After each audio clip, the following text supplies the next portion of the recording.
With the bulk of the releases in 1983 put to bed, it's time for the kids to look away. I'm not from this video, obviously, or anything like that, just, not at horror stuff, as we look at a pair of releases by the same company that stand out for a couple reasons. They battled the games are for kids reputation and failed miserably, while also putting out the first couple games based on horror movies, let alone gory slashers. They aren't particularly good games by any means, so it's not like we had classics buried or cut short, but they are rather important to say nothing of how interesting their developments were. This is the story of how a movie mogul and a pioneering company trailblazed a new type of horror game and fell flat on their faces financially. This is the Texas Chainsaw Massacre and Halloween for the Atari 2600. Now, flat on their faces is harsh, but it's true, at least financially. But let's back up for a bit and take a look at this from all angles. Wikipedia states that these are some of the first horror-themed video games, and while I'd like to believe that my previous 4 videos made the case that that simply isn't true, I do kind of see what they mean. There had been plenty of generic haunted houses, knockoff Jaws, and all other manner of non-specific horror games. However, there were Dracula, Frankenstein, and other monsters that were not copyright protected to use as well. Those aren't really scary movie iterations. But the two that kind of contradict this thought are Godzilla from the same year and 20th Century Fox Games' Pac-Man clone of Alien from 1982. It gets deeper though, as neither of those games are in-your-face violent, where today's releases have you control the killer going after teens in one, and the other as a babysitter trying to save kids from dying. That was new and apparently not appreciated. He's gonna get you! The boogeyman is coming! Leave me alone! People had been making controversial games already though. Custer's Revenge managed to anger Native American groups, women's rights groups, the anti-pornography side of things, and even critics in general. That wasn't just a one-off though, oh no. That was released by Playaround, which was the first adult entertainment label for video games. They continued for a while, but there would always be more throughout the next couple decades, like BMXXX, the abysmal The Guy game, and at least more entertaining and intelligent Leisure Suit Larry series. The point is that games were and will always be marketed to more than just kids. While the adult entertainment sector of the video game world was alive and growing, the hardcore horror element of things had not been really introduced yet. In stepped eventual movie mogul and entrepreneur Charles Band to shake things up. Charles Band began his movie making in the early 70s with Charles Band Productions, where he would release The Last Foxtrot in Burbank, a spoof of Last Tango in Paris, in 1973. He often worked with his father Albert and his brother Richard, who was a composer for movies. Charles Band Productions moved to Empire and then Full Moon, but he also had spin-off versions of these, like a kids label called Moonbeam. In the early 80s, he also had a video distribution company that he would license the rights to certain movies to distribute and make some money off of them. He became aware of video games at this time, specifically Atari as his son had one, and decided that Wizard Video could also become Wizard Video Games. He licensed Texas Chainsaw Massacre and Halloween from friends that he had made in the movie business and contacted programmers with the basic idea of what he wanted. The programmers were Micrographic Image for Halloween, a company famous for Spelunker, and VSS Games for Texas Chainsaw Massacre.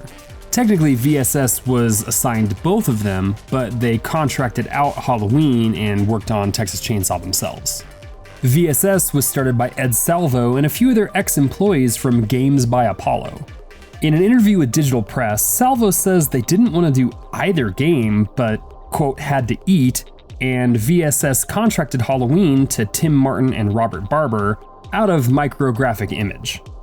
None of the team had seen either film and had to watch them to get a further idea of what Band was looking for, and it took about 6 weeks for Texas Chainsaw to be made. He also notes that he wasn't super proud of it. Band took the finished products that actually used the original posters with some creative marketing jargon on the cover to CES 1983 to sell them. He produced around 1,000 of each, but had trouble selling them. In fact, he said he didn't sell any. He was blasted by the department stores, a common place to sell games, and the games ended up being sold often in smaller stores as behind-the-counter options that were expressly not for kids. Texas Chainsaw came out first in March of '83, but between the glut of both licensed and unlicensed games flooding the US market, and the controversial nature of the game, it was nearly dead on arrival. Since the games are developed at the same time and already produced, Halloween would at least try to capitalize on the horror holiday season and release in October of '83.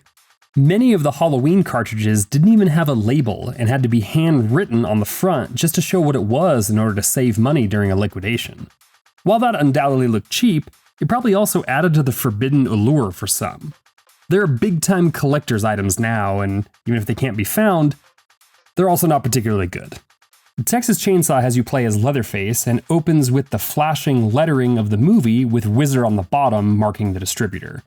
The flashing letters of the title could be construed as the flashing camera you hear off screen at the beginning of the film, but I don't think it's that deep. It then jumps right into the game and you get to play, like I said, as Leatherface with his saw. Sadly, the saw here just looks like an extension of Leatherface, as his entire body, apart from his head and his shoes, saw included, are just light blue. The background is clearly on the movie's property, with the house and a truck in the background, and various items strewn about the playing field like fences, dried out bull skulls, what looks like hay, and in a genuinely fun nod to the movie, a wheelchair that can show up that was presumably poor Franklin's from the first flick. Leatherface's, face does look distorted and like he's wearing someone else's face, even by chunky Atari standards. And you chase girls who try to flee your saw, and at least they come in a couple different colors, even if the model is the exact same. The saw burns through fuel very quickly, and it has a little rev sound, and that sound gets faster and louder when you go in for the kill. There's a death sound when you chop up an NPC, and an ear-shattering scream from the victims when they see you. You get 1,000 points for every person you take out, and like I said, your fuel always runs out, so hurry up because that ends your life. All of the things scattered around will slow you down, so you also need to avoid them as you chase your victims. When your 3 lives are out, that's it, and you get silently kicked in the butt by one of the survivors on an all-black screen. There is no game over or anything. To start over, you have to literally reset the game. Halloween changed things up by having you play as the babysitter character. I say that knowing full dang well that it's Laurie Strode, played by Oscar winner and Scream Queen Jamie Lee Curtis, but while the poster and the title are used for the game's cover art, they don't use any of the names like Michael Myers, Tommy Doyle, or Laurie Strode in the game or in the instruction manual. Just babysitter, kid, and escaped homicidal maniac. Even though the game doesn't have a title screen, that I could see or find anyway, the game itself is a lot more complex than Texas Chainsaw Massacre. I know, hard to believe.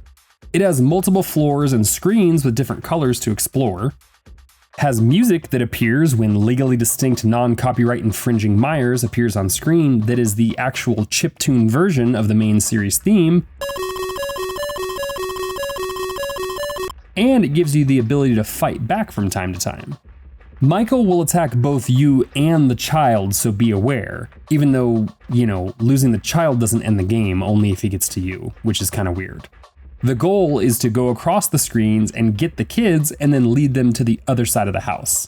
If you get killed, you lose a pumpkin that shows up on the top of the screen, and those mark your available lives. Every kid you save gives you points, as does attacking your pursuer, and the main difference between the top and the bottom floors is that upstairs has power issues that makes saving the kid or avoiding Myers harder, and it gives you a little bit of a thrill. When he kills you, he chops your head off and you run around with some blood spurts. The kids also have blood spurts when he gets to them, and when you lose all your lives, that's how the game ends, but at least it does play a fuller version of the main theme. It's short like most games of the era, but it's genuinely fun for a minute, and I think I'd rather play it than watch a handful of the movie entries. Texas Chainsaw Massacre, on the other hand, is not worth your time and is truly only a curio in the history of gaming. While Halloween can be nerve-wracking potentially, making sure you and the kids stay alive, Texas Chainsaw isn't even remotely scary. While it's certainly a long ways away from Dead by Daylight, where both of these characters eventually appeared as stalkers, it's humble and important beginnings. Interestingly, while Freddy and Jason would get multiple game iterations before these two would have a shot again, though that's certainly due to those movie series' popularity, they would get some action eventually. Texas Chainsaw would get a mobile game in '06 due to the popularity of the remake and its prequel, something I'm happy to mention as I don't plan to cover the mobile games, as well as Leatherface appearing in both Dead by Daylight and Mortal Kombat X as a playable character. Finally, the same team that gave us the asymmetrical Friday the 13th horror game would give us the same playstyle with the Texas Chainsaw Massacre franchise in 2023, which didn't last long or be quite as well liked as the Friday game. Thanks anyway, Gun Interactive and Sumo Digital, it's cool to see. Halloween would get the Dead by Daylight treatment alongside a ton of fan games actually, and a 2018 and 2022 mobile tie-in for a couple of the David Gordon Green Legacy sequel and its sequel. It would also appear in both Fortnite and Call of Duty multiplayer, which I'm sure was on Meyer's bucket list, but the last couple of years were really special.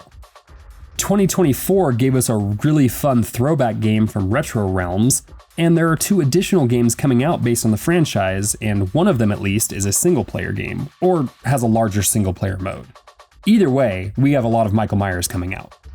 Almost 43 years have passed since these games were released, and while the gameplay isn't important, the mere creation of them is, and their development and release was a case of both what if and a genius move in Charles Band being just a little too ahead of his time. Ed Salvo, you may not be proud of the programming you did on Texas Chainsaw Massacre, but be proud of what you added to the history of horror gaming. Next time, we head into a forest that is not only forbidden, but full of advancements in horror video games.